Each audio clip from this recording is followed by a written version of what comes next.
Thank you for browsing page 121. For today's video for AD&D week, or D&D week, we're going to look at the player's handbook. And in the player's handbook, we are going to go to page 68 and the epic spell, Shocking Grasp. I'm going to zoom in on that a little bit. This is a really good spell. One of the few truly offensive magic user spells. Magic Missile, Burning Hands, Sleep being the others. Of those, Sleep is probably the best. Shocking Grasp, nonetheless, is pretty fun. It's a level 1 spell. It's an alteration. Duration is range is touch. Duration is 1 touch. Area of effect, creature touched. Verbal and somatic, so no material component. 1 segment casting time, no saving throw. When the magic user casts a spell, he or she develops a powerful electrical charge, which gives a jolt to the creature touched. The Shocking Grasp delivers from 1 to 8 points of damage, die 8, plus 1 hit point per level of magic user.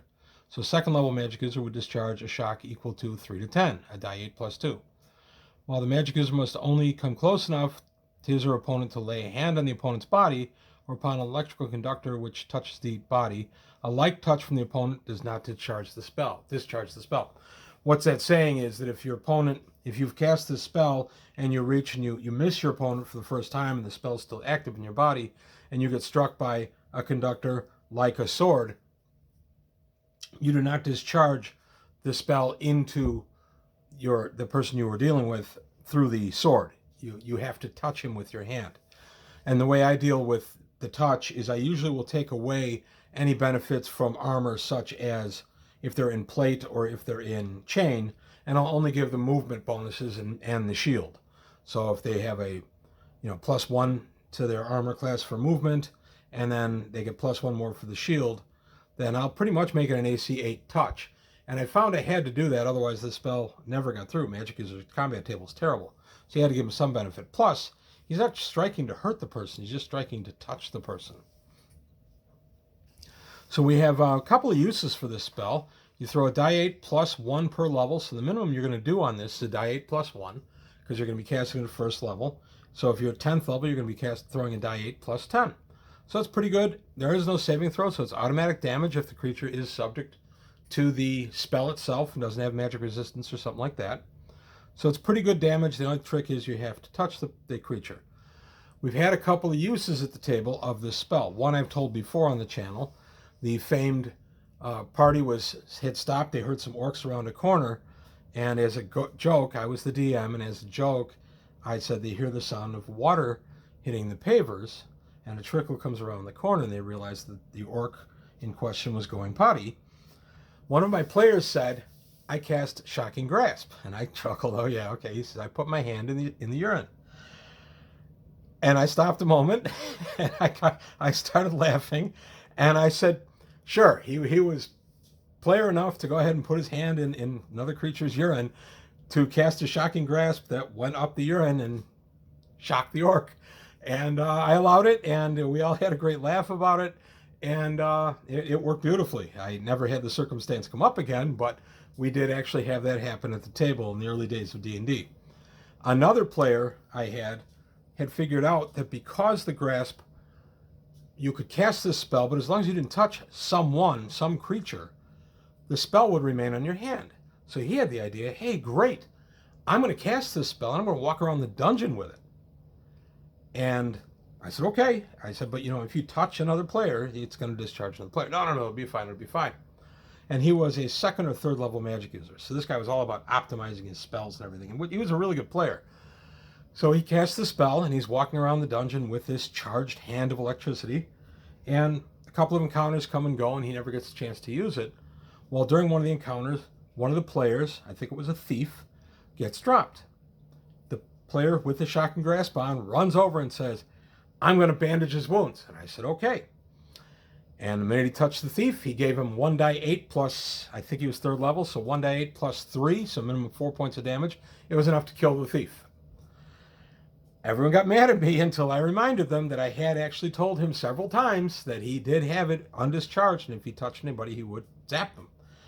The player who was playing the thief was not happy. It was a character he was really enjoying developing, but unfortunately they had no means to bring him back. It was a kill.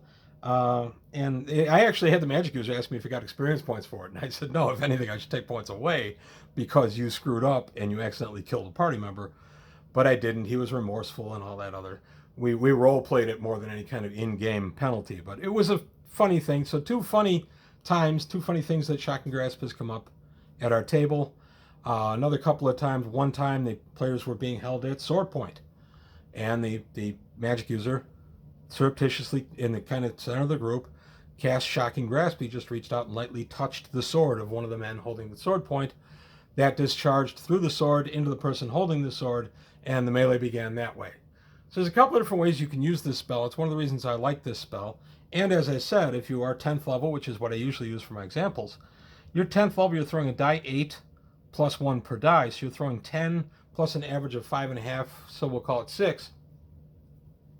You're going to deal 16 points of damage with this spell, pretty much guaranteed, possibly as high as 18. And I realize that fighters of 10th level are dealing out more damage and things like that, but I've still found it that's very useful, even with a higher level magic user, to have this guy in memory and ready to cast. I've just found a ton of uses for it. If you had creatures climbing a metal ladder or a metal rod for whatever reason, you could theoretically discharge it into the rod. It would hit only the first target because it's a one target touch, one creature, but it would zap the first target, who is then likely to drop either through just the damage or losing his grip from the shock, literally, and fall down and take the others off the ladder or the pole. So there's some other uses for this spell that do come in, and it's one I've always found really useful, and I do enjoy. Interestingly, I had a player try to think about using this on a vampire, and I told him, I said, are you sure you want to touch a vampire? And he went, oh, good point, and he declined to touch the vampire. I hadn't told him then if it would be energy drained or not. I've since ruled that he wouldn't have been, but I did spook him into not using it on a vampire. I didn't think that was a real good move, getting that close to a vampire for one thing with the energy drain touch he has. It's not a fair exchange. So that's all I've got today for this part of D&D week. I hope you're enjoying D&D week. Got another one coming tomorrow, and I've had a lot of fun doing these. I'm making a point of staying to old D&D stuff because we are celebrating the 50th anniversary of D&D. So I'm staying to the stuff that was new when I started playing, and I will continue that with tomorrow's video. And then we'll go back to regular programming after that. As far as Traveler, Gamma World, all those will be making their reappearances on the channel. But that's it. I hope you're enjoying D&D week. I am. Let me know your thoughts in the comments below. Please like and subscribe. Tell your friends, and I'll see you next time on page 121.